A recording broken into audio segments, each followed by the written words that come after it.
Welcome to Buckeyes Tomorrow Morning for Friday, August 16th. I'm your host, Tom Orr. The Akron game in 15 days, the game against Michigan in 106 days. The Buckeyes are now done with 13 of their 25 fall practices. Yes, a little more than halfway through fall camp now. After practice on Thursday, I got a chance to talk to Ryan Day, Chip Kelly, and Jim Knowles. Just today on today's show, we're just going to be focusing on what we learned from Ryan Day. There was a ton of information out, including, yes, some significant personnel news. Ryan Day, do you have a starting quarterback? No, we do. Will Howard will start the first game against Akron. He is our starting quarterback. I think that,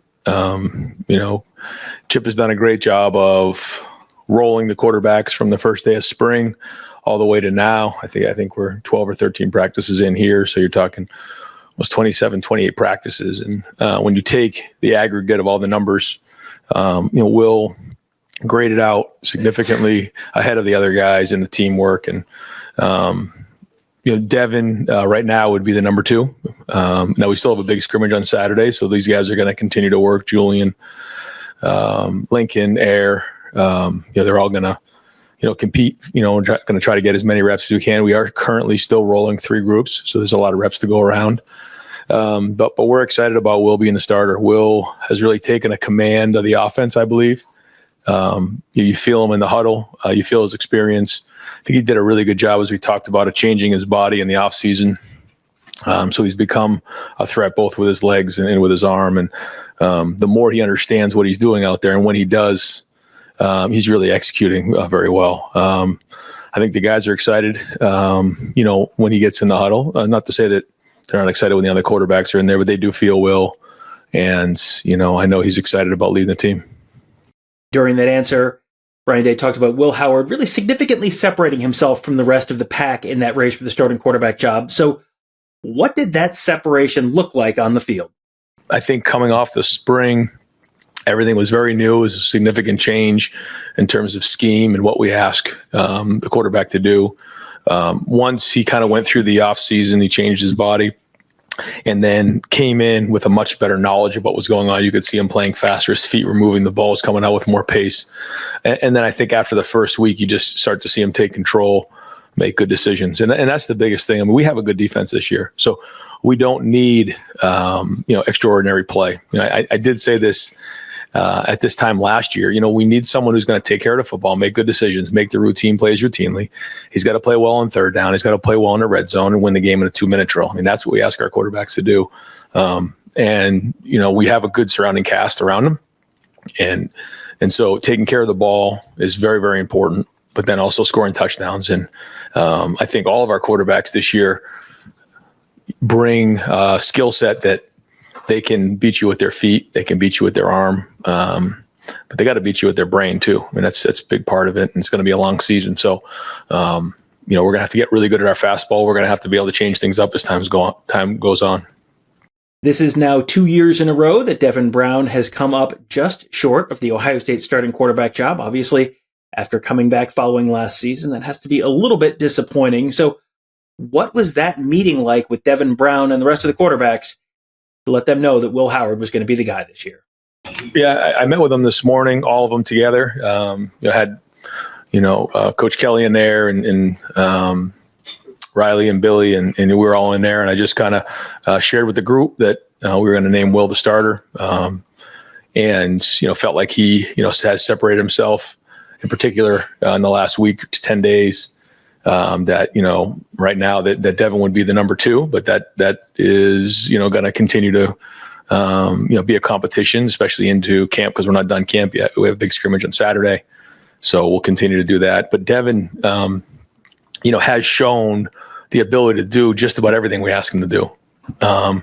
It's the consistency part and taking care of the football part that he's just got to make sure that he does a great job of moving forward.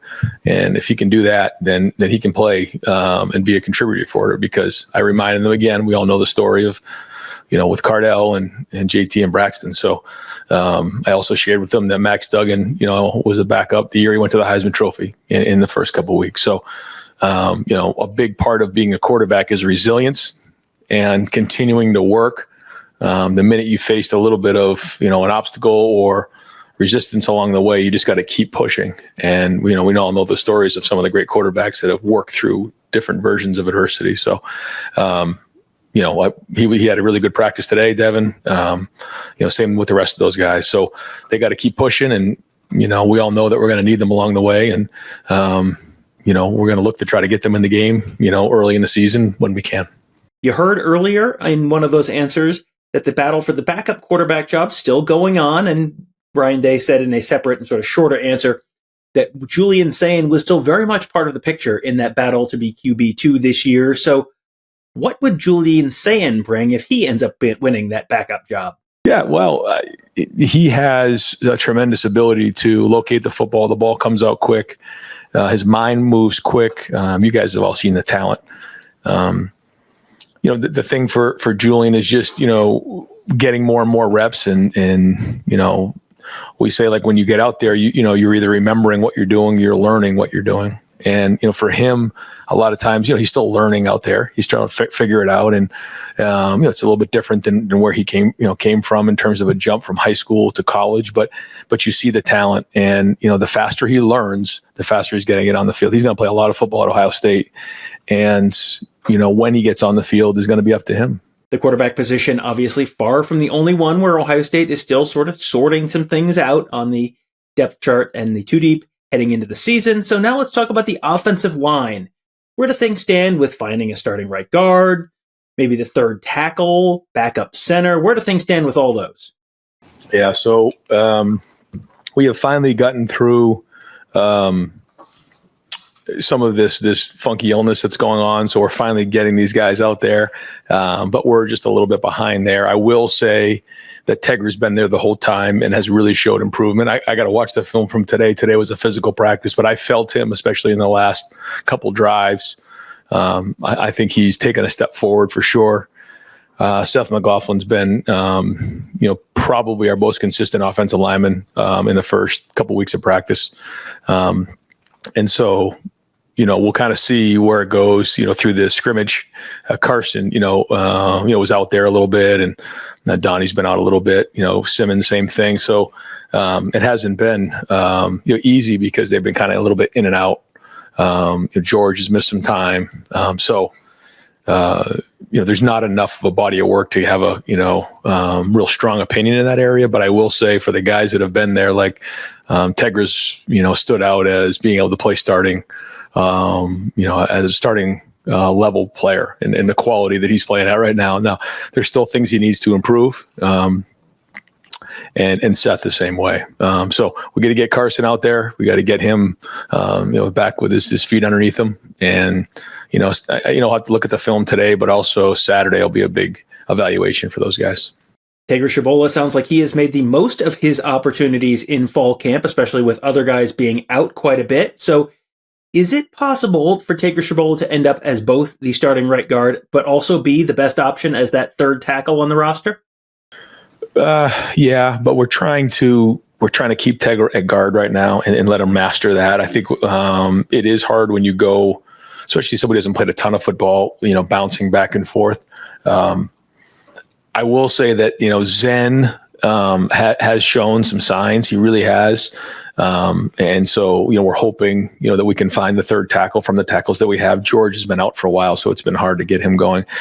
One guy that has flashed that's kind of gone back and forth and has played some tackle is Austin Sarevelt. He's really shown some good signs, and hopefully, this moving from guard to tackle can pay off for him down the road. But yeah, if we're in the situation we have to move Tegra out, he's done it before, but we really want to keep him at guard if possible to make sure we solidify that, because sometimes you can get into the situation where you move a guy and now you have two positions where you don't feel great, as opposed to solidifying that guard and then let's try to figure out where that guy would be, if that makes sense. Yeah. Now switching gears to special teams, and that's an area where we have not gotten to see a ton of Buckeyes during practices during the last couple weeks when we have been in practices. So where would things stand right now in terms of the team starting kick returner, starting punt returner, starting punter? Where would those things stand right now if they had a game going on today? We have not decided on the punter yet. All three of those guys are continuing to work. We do have to make a decision here pretty quick. I will say that all three of them have, been solid. The first thing we want them to do is be able to get the ball off in under 1.9. The second thing we want is them with over 4-second hang time. And then the third thing is we want that ball to land somewhere between 40 and 44 yards. So if they can do those three things consistently, then we feel like they can be a starter for us. They all haven't done it consistently. They've all shown they can, and they are getting better. Anthony just got here, but he's been able to jump in because he's had some experience. Nick, this is kind of new to him, but you can see the talent. And Joe has been around enough that he understands, how we do things, and is the elder statesman there. So, all three of them are going to continue to work. We had another punt period today that was live, other than bringing the returner to the ground. We'll take a look at that and see how that was. But they all can do, both the rugby style and the pocket punting. So that's good. But we're not going to name somebody just yet. In terms of returners, Mecca will still, be in the mix, both as a punt returner and as a kick returner. We do have Carnell as a kick returner. Travion is an option back there as well. As punt returner, Brandon Ennis is an option for us. Jeremiah can do it. We do have quite a few guys. So we are going to use multiple guys early in the season and kind of see what that happens. It's hard to do that live, Certainly Mecca has the most experience back there. Jaden Ballard has experience as well. So early on, Brian's going to make some decisions on who that would be, get him in the game, and kind of evaluate it over the first couple games. We feel like we do, for the first time in a while, have several guys that we can go to in that area, and we'll use them, probably use them all early on and see how it goes. But they all deserve an opportunity to have the ball in their hands. They got to be good decision makers. I mean, that's a big part of it now, as you know. Earlier, you heard Ryan Day talking about Will Howard and how he played well during Saturday's scrimmage inside Ohio Stadium. Who else on the team graded out well on Saturday? On defense, Arvell Reese really played well. He was the player of the game on defense. And then on offense, Mecca was the player of the game, had 3 really good touchdown catches. The receivers played well in that game. I don't have all the group, but we did do a kind of a mock champions meeting just to make sure that everybody understands what that means, and that's the ultimate goal for each of our guys to grade out a champion. It's the goal of each position coach for their unit to grade out a champion. And if that doesn't happen, they got to figure out why that is. You got to look yourself in the mirror. You got to get to your position coach and figure out why you didn't grade out over 80% in that game. So we'll do that again on Saturday. And then, the next one would obviously be against Akron. But those were the guys who flashed. There were other guys who graded out champions. I think if I say one, I'm going to forget the rest of them. So there were a handful, but I think some of the position coaches were going to grade difficult in this one to make sure they understand that we all got a long way to go. There are not all that many questions on the Ohio State roster in terms of who might slot in where, but there have been a couple spots where they've talked about having some concerns. One of those is depth at wide receiver. They feel pretty good about their starting 3 of Carnell Tate and Emeka Abuka and Jeremiah Smith. But beyond those guys, where do things stand wide receivers 4, 5, 6, 7 on that list? Brandon's Done a nice job. So has Bryson Rogers. I've been very impressed with Kojo Antwi in special teams. He's run good routes. He's become very accountable. I just like his work ethic. He's really changed his body. He's changed his life. He's changed his habits. I'm proud of the preseason that Kojo's had. And we really need him to be a guy that can help us this year. I see some things in him that are pretty special, and I'm hoping that we can continue to build on that. Jaden Ballard has flashed. He's done that in the past. We need him to be more consistent. Mylan Graham, for a young player, has really had a good 5 days. He kind of got to the point where he had that, we call it, kind of the doldrums of camp, where he's right in that, he can't really get any momentum. And then the last 5 days, he's built his own momentum, made plays. I believe he graded out a champion in the game on Saturday. So that's been encouraging to see from him. Who else would I be forgetting? No, I think that's the group, after the first 3 or 4, those are the next guys, and that they've all flashed. I think that we're building depth there. I feel better now than I did certainly, 2 weeks ago. And if Bryson Rodgers can continue to play strong and physical and block in the run game and the perimeter run game and catch the ball in contact, he's got tremendous change of direction. He can run routes underneath. And he's working on making sure that he's keeping that weight up. I think he wants to be like north of 187. And, he's got to be, because, that position, as is a physical position. And he's shown that he can do it. And so that would be encouraging to have him there as a weapon for us. Another position where the Buckeyes feel pretty good about their starting guys and then have a few questions behind that is at running back. Of course, they're feeling very good about having Travion Henderson and Quinshon Judkins there as a 1 and 1A in whatever order you want to have those guys. But behind them, the only two scholarship players on the roster are both true freshmen, James Peoples and Sam Williams-Dixon. James Peoples, of course, has lost his black stripe already, so it feels safe to say he's probably the third running back in that roster. How has he looked the last couple weeks? Yeah, another guy who I think has had his best once he got that black stripe off the day before, has really put some good practices together. I think he's getting his rest and he's taking care of himself and he understands what it takes to recover at this level.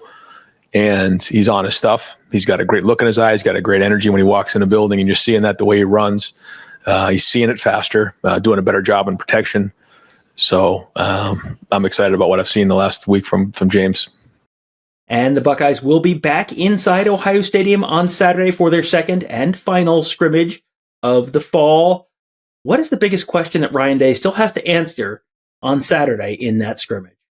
Yeah, I don't know if we'll get anything quite, answered on Saturday. I think we'll learn more information and continue to move forward. I mean, we know how long this is going to be, and we're continually trying to, take the next step in certain areas and build this foundation. And Saturday will be one more piece to the puzzle. Coming off the field today, I feel differently than when I did when I woke up this morning, because we learned something about our team today.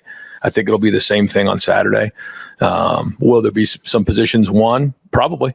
Yeah, I don't know exactly who and where and how that looks, but again, it's going to be a long year, and we need depth. We're going to need everybody. So we're going to get 3 groups reps on Saturday and let them all go and try to build as much depth as we can. But again, it's not going to be anything revolutionary, I don't think. Well, the countdown to the start of the 2024 season now just 2 weeks and 1 day, getting very, very close. Got the Buckeyes' final scrimmage of the fall inside Ohio Stadium this weekend as they start counting down the days to the Akron game, 15 days away. Game week, just 8 days away. Boy, oh boy, we are getting there. Great place to enjoy the last couple weeks of the offseason and then really dive headfirst into the Ohio State 2024 football season is at BuckeyeHuddle.com. That's where Kevin, Tony, and I cover the team. Mark covers recruiting, get our whole team of X's and O's gurus there to make you a smarter football fan, all at BuckeyeHuddle.com. And of course at YouTube.com/BuckeyeHuddle. We had a very busy live stream on Thursday. Got to stream the live interviews with Ryan Day, Jim Knowles, and Chip Kelly. And then afterwards, Tony Gerderman and I spent an hour discussing what we learned, answering your questions, and much more. If you want to be part of those shows as we do them moving forward, you got to be subscribed at YouTube.com/BuckeyeHuddle. And of course, hit that bell as well so you get notified when you're watching these videos. Hit that thumbs up. That helps other folks find these shows. We appreciate that. And that'll do it for today. Thank you guys all for joining us. Have a great day. Have a great weekend. We'll talk to you on Monday.